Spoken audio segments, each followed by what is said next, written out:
Rajpal. Basically आज हम देखेंगे कि जो हमारे मोबाइल में बैटरी होती है, फिर जो सामान जो हम लोग बैटरी देखते हैं अपने दैनिक जीवन में, लिथियम आयन का हो गया, पॉलीमर का हो गया, जो एसिड की बैटरी हो गई, बेसिकली ये काम कैसे करती है।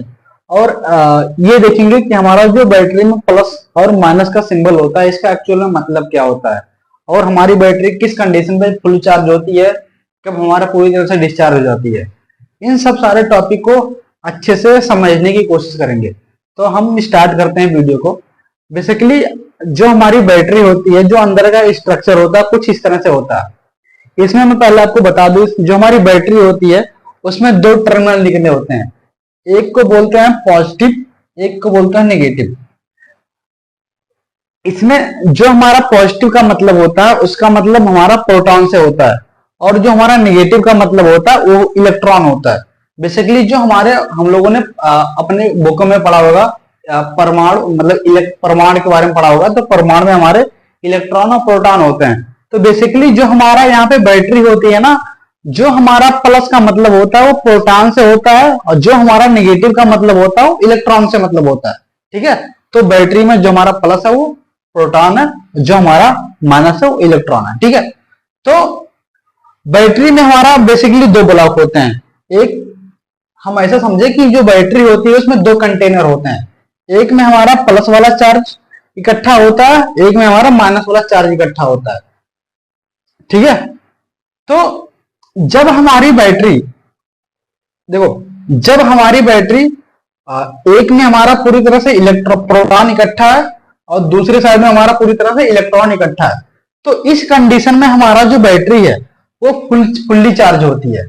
इसमें जो हमारा ये बैरियर होता है, ये बैरियर का काम होता है कि इसमें से जो हमारा ये इलेक्ट्रॉन और प्रोटॉन है आपस में बेसिकली ये एक बैरियर का काम होता है। ये बेसिकली ऐसा होता है कि ये हमारा इसमें से हमारा ये पास नहीं होता, मींस ये लीकेज नहीं होता, इससे हमारे इलेक्ट्रॉन प्रोटॉन एक दूसरे से आकर्षित नहीं होते। बेसिकली हमारा एक बैरियर होता है। आप ये कह सकते हो कि एक तरह से हमारा ये बांध होता है, जिससे इधर का इलेक्ट्रॉन प्रोटॉन इधर नहीं जा सकता, इधर का इलेक्ट्रॉन इधर नहीं जा सकता।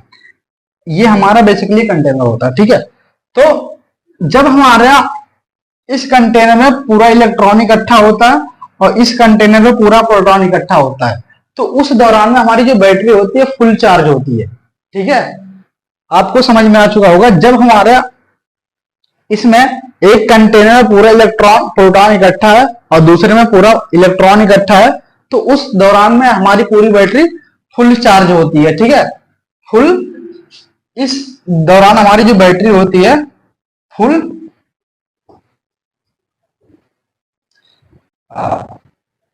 पूरी तरह से चार्ज होती है। ठीक है, अब हम देखते हैं कि हमारी बैटरी कब डिस्चार्ज होती है। तो देखते हैं हम हमारी बैटरी। हाँ, अब इस कंडीशन में हम देखते हैं कि जो हमारी बैटरी है इसमें हमारा पूरा प्रोटॉन था, इसमें पूरा इलेक्ट्रॉन था पहले के स्टेट में। अब क्या हो चुका है कि इसमें से आधा इलेक्ट्रॉन निकल करके इसमें आ गया है, और इसमें से जो आधा प्रोटॉन था उसमें से निकल के हमारा इसमें जा चुका है।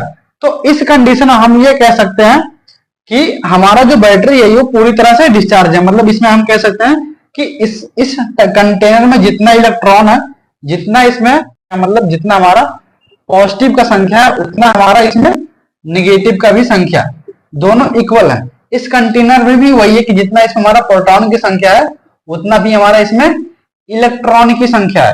तो हम इसमें यह कह सकते हैं कि जब हमारा दोनों कंटेनर में, इसमें भी जितना इलेक्ट्रॉन होगा उतना प्रोटॉन होगा, इसमें भी जितना इलेक्ट्रॉन होगा उतना प्रोटॉन होगा, तो इस कंडीशन में जो हमारी बैटरी होगी ना वो पूरी तरह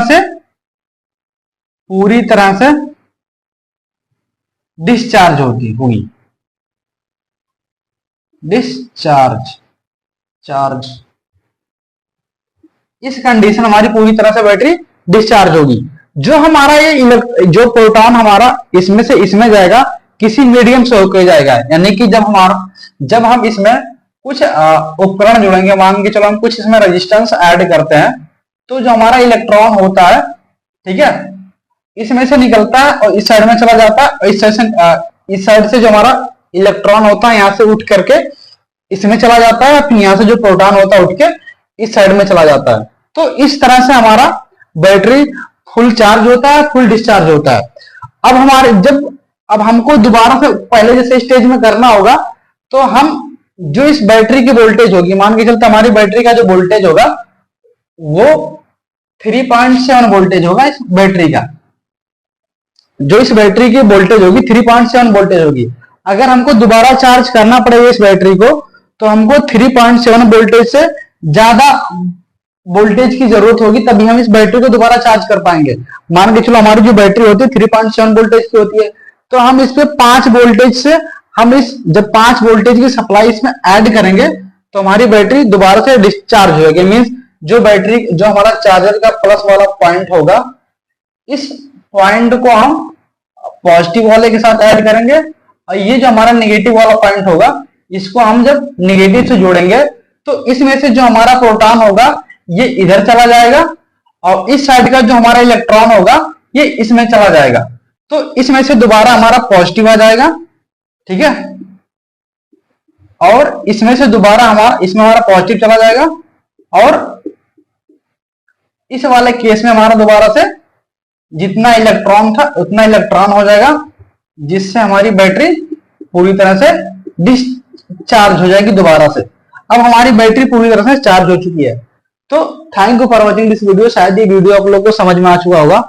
और जो हमारी ये बैटरी होगी ना, सीसा, निकल या कैडमियम या